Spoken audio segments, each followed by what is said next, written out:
Pinupuri ka namin, O Diyos, Ama, Anak, at Espiritu Santo. Salamat, Ama, na ipinigay mo sa amin si Jesus na iyong anak na namatay para sa aming kasalanan, iyong muling binuhay, iniakyat at iniluklok sa iyong kanan sa langit.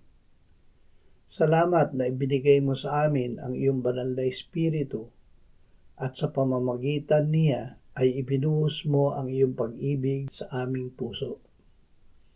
Salamat na kami ay tinanggap ng iyong anak sa kanyang sarili. Lagi mong ipamalay sa amin na ang aming buhay ngayon ay natatago sa iyo sa pamamagitan ng iyong anak.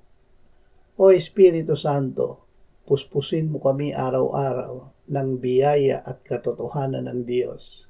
Amen.